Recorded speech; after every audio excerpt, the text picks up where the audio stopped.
Wonderful to be here. So we made a hamburger made from stem cells. It was very, very expensive. Why on earth would you do such a thing? And I think that's really the important question to ask first. And I kind of expect that this evening is going between a couple of themes. One of it is, are we going to change human behavior? Or are we going to let technology take care of it? So we can all do our sinful things and let technology take care of all the negative consequences. So a hamburger is maybe very cheap, but in a way it's very costly. 1 quarter-pounder hamburger costs about 6 pounds of food and about 50 gallons, so 2,000 liters of water, fresh water, and about 10 square meters of land. 1 hamburger. So it's a very costly thing. And not only that, it's produced by cows. And cows are an obsolete technology. They are very, very inefficient in converting vegetable proteins into animal proteins. And if we get that system out of the way, and we can either immediately eat the vegetable proteins, or have a conversion that is much more efficient and not as damaging for the environment, then we could keep our sinful habits. By the way, who of you is vegetarian? Right, so that's quite a few, more than my average audience, which I expected in Germany. Germany, together with Italy, is one of the countries with the highest percentage of vegetarians, about twice as much as the Netherlands. But on a global scale, unfortunately, you vegetarians are not going to make the difference. That's the problem.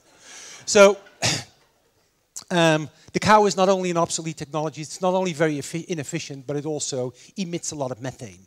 It doesn't fart methane, it belches methane, but it comes out either way.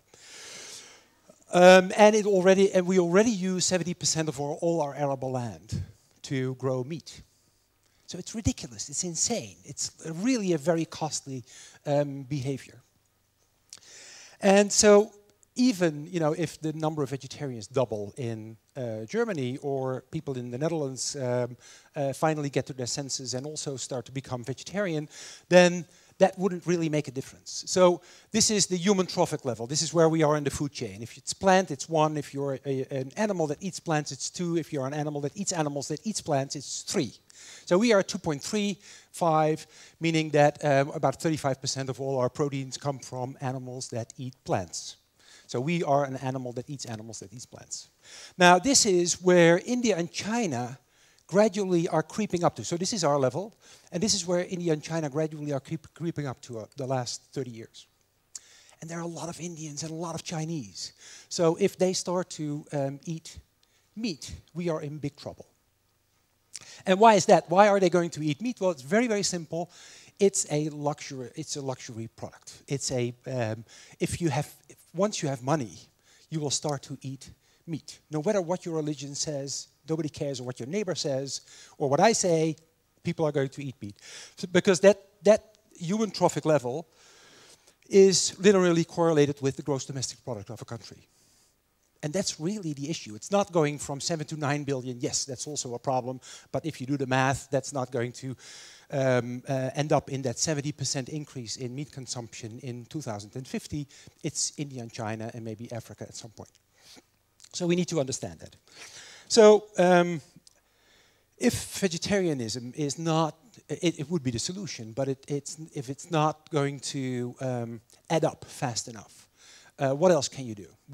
How can technology help us to sort of fight this problem? Well, in 1932, Winston Churchill already said that at one point we would see the absurdity of growing an entire chicken if you only eat the breast and the legs.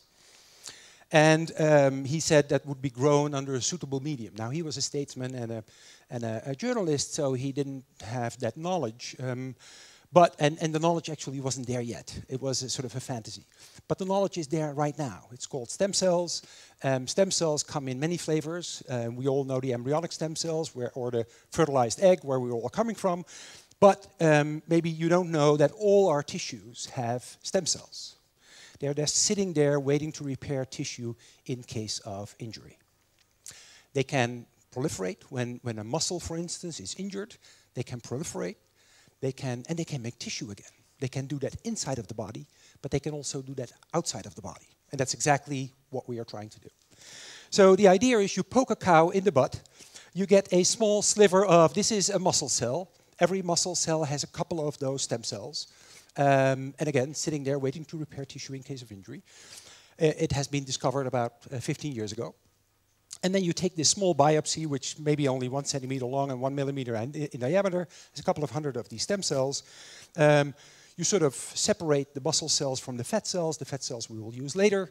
Muscle cells, we let them proliferate. And they are really very happy in proliferating. From one small sample, you can make 10,000 kilos of meat. What it effectively does is that it reduces the herd that we need from 1.5 billion animals to, let's say, 30,000. No methane emission again. A lot of reduction of land, of water, and we still have enough meat. So we use much less resources, still have enough meat. Okay, so these cells are pretty smart. They have a lot of characteristics. If you starve them, they start to become a muscle fiber. In the beginning, it's a very primitive muscle fiber that doesn't have a lot of protein yet. But if you let it mature and if you let it work, and these muscle fibers are also, our muscle cells, believe it or not, are exercise junkies. They want to perform labor. So what we do is we place them around a central column so that they hold on to each other and they start to pull. And they start to sort of compete with each other, and then that is the biggest trigger for protein synthesis. So that takes about 3 weeks. We just sit back and do nothing. It's about 3 weeks, and then you have a muscle fiber that under the microscope looks exactly the same as a, here it is, a muscle, oh, sorry, here it's not, a muscle fiber that under the microscope looks exactly the same as a muscle fiber if you take that from the local supermarket from a steak. And what we basically did with that hamburger that we presented in London in 2013, we made, or my technicians, as I said, made 10,000 of these fibers. It's very tedious and boring work. They were not very happy. And you make 10,000 of these fibers. You basically put a little breadcrumb and a little bit of egg white and some binder, and you have a hamburger. Now, obviously, it's only muscle tissue. It doesn't have any fat yet. So it was presented in a hybrid between a cooking show and a press conference, and people tasted it. We made sure that everybody understood that it was a €250,000 hamburger. And the chef actually cooked it, and he did a good job, fortunately. He didn't burn it. And it was tasted, and then they said, well, it's okay. And that was actually pretty good. So here's the little video. Here's that hamburger. It was cooked by this very courageous chef, presented in a very sort of plain way, eaten by 2 courageous volunteers, Hanni Rützler from Austria and Josh Schoenwald from Chicago. And so they said, it's okay. It's meat, which was great. They also said it was kind of dry and bland and not really what they expected of a €250,000 hamburger. But we actually made our point, which was, you can do this, it can be done. And second, by the way, there is a problem, so we might need to do it in the future. Okay, that's fine. Then you have what we call a proof of concept. You can do this, but is it efficient? Is it sustainable? And does it actually resemble meat? Now, you have seen that hamburger look pretty good, at least in my mind, but I'm biased. And so we have to work on that. And as with the sky farming, in a lab, you have everything under control. So you can play with the environmental sort of conditions to make it more efficient, to put recycling in the whole system, and to eventually use much less resources to produce that meat. So one of the things that we did is so for a hamburger like this, you need 30 billion cells. That's quite a bit, but these cells proliferate tremendously. But traditionally in cell culture, you need a lot of space for that, and so that's not very convenient. So we are moving gradually to a 25,000 liter tank where the cells are sitting on small microspheres, because these cells need to attach to a surface, which is kind of awkward. You cannot grow them like bacteria in a big soup. So they have to grow on surfaces. So we let them grow on microcarriers, and this way we can easily achieve a very high density of cells per milliliter of fluid, and therefore a more efficient production system. And this is also scalable. We're going to 25,000 liters. We are now at 1.5. So we have some ways to go. A very preliminary life cycle analysis that was done by the University of Oxford calculated that with this technology you could save about 90% of all the land, 90% of all the water, and 60%, depending on where you are in the world, of energy. That last number has been debated. You know, if you want, I can go into detail, but because of time, I cannot really afford that. So that would be a huge saving if we can reach that. And still, we can maintain our sinful habits. This is a very busy slide, and it's on purpose very busy. So on the x-axis, there are culture conditions, and on the y-axis, number of cells. Why did we do this experiment? It's for sustainability. One of the traditional ways of growing stem cells, or cells for any cells for that matter, is that we use blood for it, in addition to some nutrients. But the blood comes from cows. So that is not going to work, because if we're going to reduce those number of cows, we don't have enough blood to grow these cells. So what we did, we tried to find a substitute for that blood. A serum-free medium is what it's called. And here are 20 or 30 of these conditions. This is all with blood, all those arrows. The cells love it. But you see also two conditions here where no blood was used, and the cells grow almost equally well. So we've now tested 400 of these conditions. We're not quite there yet, but a little bit more time, and we'll get there, and we can grow these cells without serum. And by the way, also without antibiotics. I don't know if we have cell culture aficionados in the audience, but this is actually a big deal. Okay, then in terms of mimicry, and that's taste, texture, but also nutritional value. So one of the concerns that we had is that our fibers were yellow. The fact that it was red in the video was not because the video coloring was off. It was because we added beetroot juice to it and saffron. And we declared it, so it was not a secret. But the things were yellow. And that's because the red color in meat comes from myoglobin, which is a hemoglobin type of protein. It's red in the presence of oxygen. It's blue in the absence of oxygen. And these cells are cultured under ambient oxygen conditions, which is actually too high for these cells. So what we did is we reduced the oxygen level, and then you see a 5-fold expression in that myoglobin concentration, and the cells are nicely pink. And they contain heme iron. That's the iron that every non-vegetarian claims that is necessary for you. And every vegetarian knows it's not. Because that's I think what we need to, sort of the 90% of the audience need to understand. You don't need animal proteins. You don't. It's big baloney that these are high quality proteins. You don't. The fact that let's face it, the fact that we eat meat is because we love it. And that's exactly why I want to preserve sort of that sinful habit without the negative consequences. Okay. There was no fat tissue in that first hamburger, and we are in a medical school. I'm actually a medical doctor by training. There are not a lot of medical practices that require growing fat tissue, as you can imagine. So we had to sort of redesign that, and we found the stem cells in that part of the sample. And we fed that sample omega-3 and omega-6 and omega-9 fatty acids, everything that we could find in the refrigerator.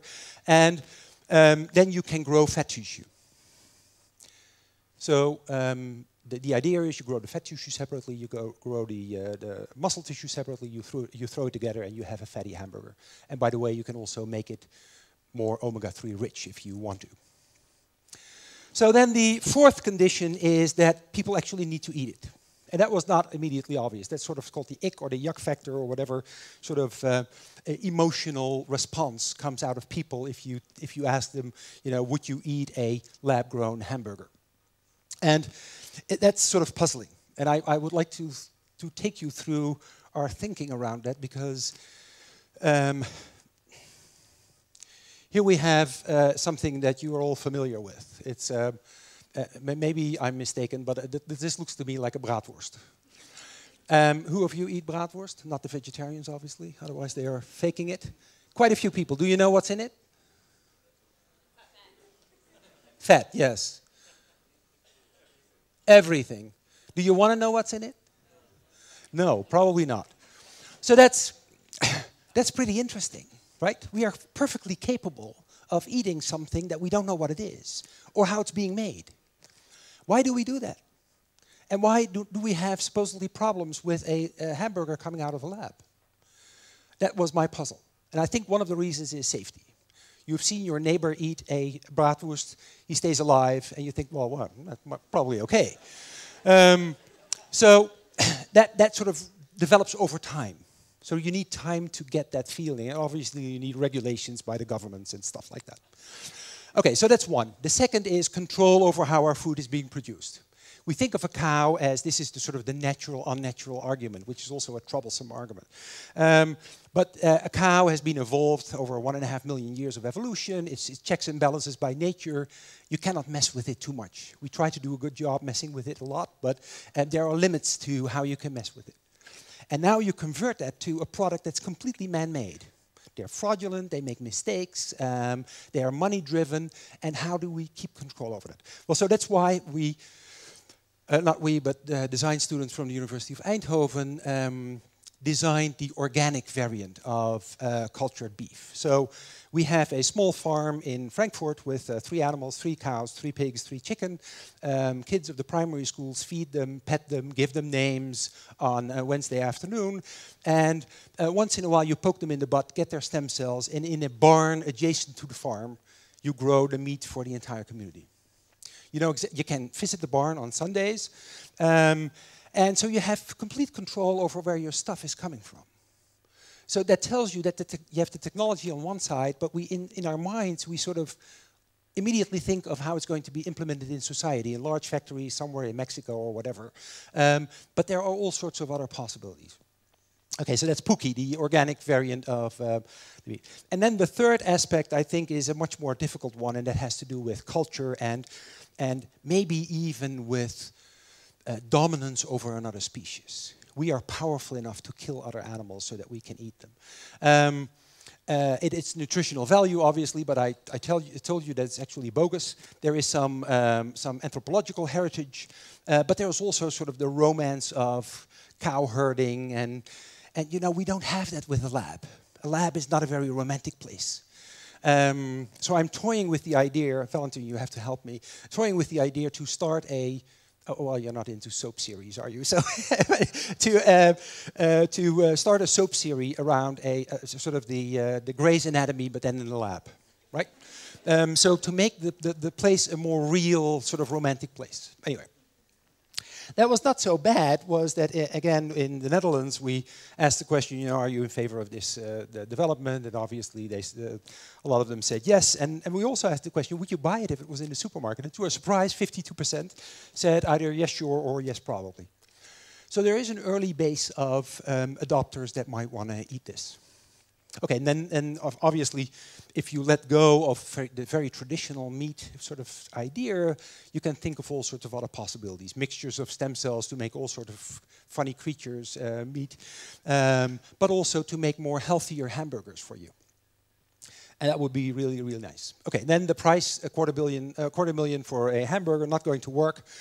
So we did some calculations at the back of an envelope, together with a company that is the largest producer of of stem cells for medical purposes, and we entered our numbers. They have a model where you go from very few cells to an intermediate sort of step, and then you end up with this 25,000 liter bioreactor. So they have this whole model. You can see where the costs are, and then they came up in their analysis with $65 per kilo. With the current technology, nothing changed, nothing improved, just scaling up. Now, that is already something that you could market. So it's not really some sort of imaginative thing. This can actually be done. So I didn't talk really about animal welfare, because for me, food security and environment are the most important reasons for doing this. If for animal welfare, I would have worked on chicken. But I think for consumers, this is actually going to be important at some point. That if you have the choice, 7 years from now in the local supermarket between something that comes out of a slaughtered animal or something that has been cultured in a lab, I think those ethical concerns are going to steer our consumer choices. At least I hope that it will. Thank you very much.